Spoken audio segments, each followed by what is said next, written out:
With us now, let's bring the author, director, and Academy Award-winning screenwriter John Ridley, who far from being Clubhouse Poison was actually a most giving soul. John, of course, after about 3 or 4 months of helping us launch the program, stopped one morning and said, wait a second, I might need to go back to my job and make real money so I can support my wife, children, and, of course, my career. And as John would tell us, the teeming masses of help around his Beverly Hills property to make sure that they were trimming the hedges correctly. So, John, it is great to see you as always.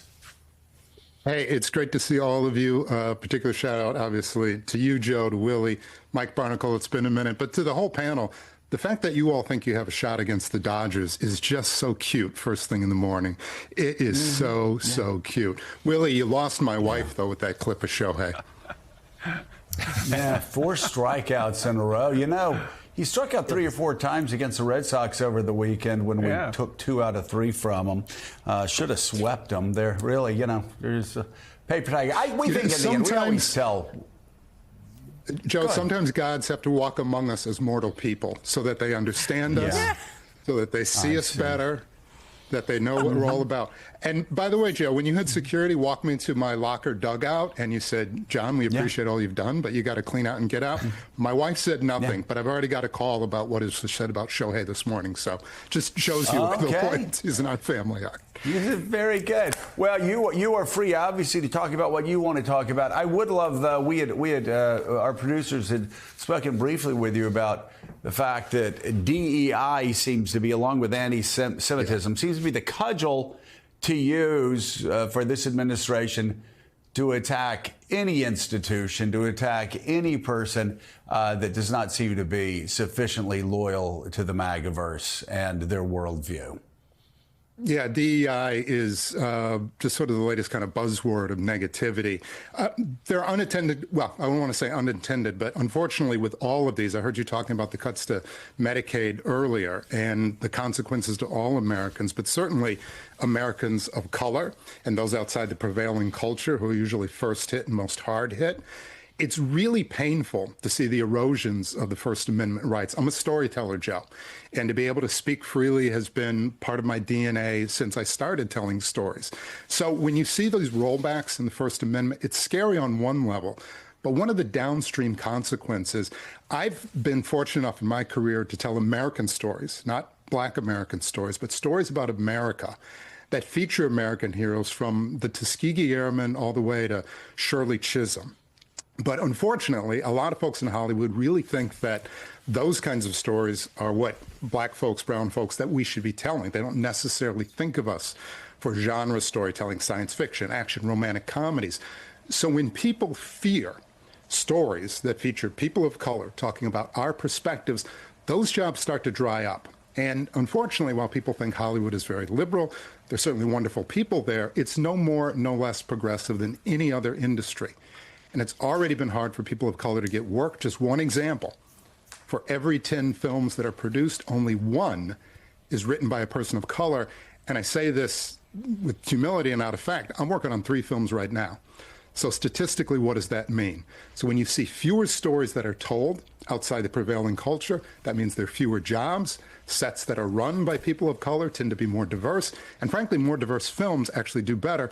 An excellent example is Ryan Coogler's Sinners, a smaller, lower budget horror film, but as you'd expect with Ryan Coogler and Michael B. Jordan, it's blown up at the box office. We're not just losing jobs, we're not just losing opportunity, it's losing money in an industry. John, first of all, it's great to see you, my friend, but exactly what you're talking about, a manifestation of this in the merger of CBS parent company Paramount with Skydance Media that will close next week. The multi-billion-dollar deal comes after the company's leaders made a series of deals with the Trump administration, paying millions of dollars to settle a lawsuit with the president and, to your point, agreeing to eliminate diversity, equity, and inclusion policies at CBS News. That move, an attempt to comply with the White House executive order against DEI. So we're seeing this at universities, John, at law firms, as a condition of doing business with the Trump administration or getting a deal done. In this case, you've got to get rid of DEI.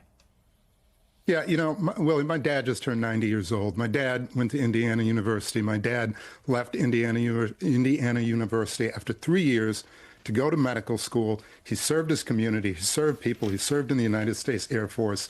Just in April, as he turned 90, the Wisconsin Medical Society gave him a Lifetime Heroes Award. My dad did wonderful things, and there was equal opportunity, and there was an opportunity to show himself at his best. But it's not always an equal playing field. And my issue is when people talk about DEI, well, it's just people of color who are getting advantage. But you see all the time, certainly some white folks, how they discharge themselves in their jobs. And you got to wonder, okay, this person just used to be a newscaster, nothing against newscasters. Now they're a secretary within a department somewhere. It's not like they went through a process and trained and served for many years. They were handed a job because of patronage, because of friendship. We know that it happens all the time. But when it happens in the prevailing culture, that's just business. When it happens elsewhere and you're just trying to level the playing field, well, gosh, that's racism against a group that already holds all the power. John, I love that a department somewhere. I think we can all guess which department you're thinking of. I've done work on the diversity space when it comes to women, and I think some of what we're seeing now is a backlash against Black Lives Matter, but also probably against the Me Too movement as well. And I'm interested that you make the economic case for this, the kind of this is a bottom line issue as much as anything. I've made that case always, and the pushback that I've had from people who are opposed to DEI efforts has been, well, if this was really a market issue, if there was really an economic case here, market forces would have sorted this out and you wouldn't have an exclusion problem to begin with. What's your argument when you hear that? Because I'm still kind of failing to come up with a sharp, snappy reply to that one. Well, I think the sharpest, snappy reply first is that the answers are in the numbers. It certainly bears an explanation. So, for example, if you were a person of color, like myself, who's done very well in life, I've been blessed.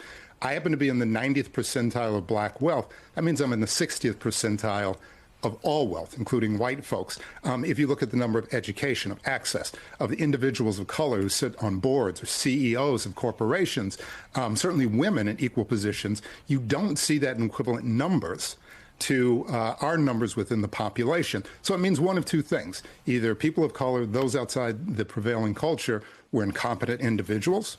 Well, I would look at life and say that when we're given the opportunity to succeed, we can, and we can succeed marvelously, or there's a system that is gained against us. So you got to look at it and say, when the numbers are compared and you don't have that access, you don't have that income, you don't have parity, are we lesser? I would argue no. So somebody's got an advantage. Somebody started the race halfway around the track. Yeah. Well, John, it is great to have you here with us. And before we let you go, I know you're in Milwaukee not just to see the Brewers. You've got some plans, some big plans for Saturday night. Tell us about it.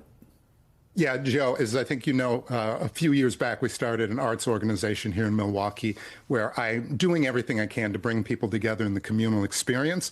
This Saturday, we have our 2025 Dance Fest. It's our fourth year. It's already the largest single-day dance event in North America. We are featuring, again, the Alvin Ailey Dance Theater from New York City. We're also sponsored by the Joyce Theater in New York. The event is happening, however, at the beautiful Marcus Peck Pavilion, downtown Milwaukee, along the river. Milwaukee, it is an amazing city with wonderful people. The food is great. The weather is phenomenal. The living is easy. We want people to come out.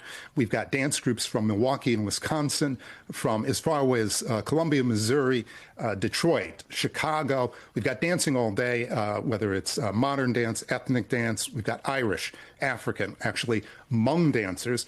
Wisconsin happens to be one of the largest population of ethnic Hmong individuals outside of Vietnam. It's an all-day event, and you know, many of the things you guys have talked about today, obviously very, very painful and very stressful. Where we can bring joy to the world, where we can bring people together, that's what my entire life and career has been about. It's an honor and a pleasure to work with all our partners to bring Dance Fest to Milwaukee. Well, a real honor, and it's an honor to have you here. And speaking of painful, we hear John Lemire is going to actually try to enter in Dance Fest this weekend in Milwaukee. He's going to be doing a tribute to Olympic break dancer Ray Gunn. And he has his own version of that. It's very artistic.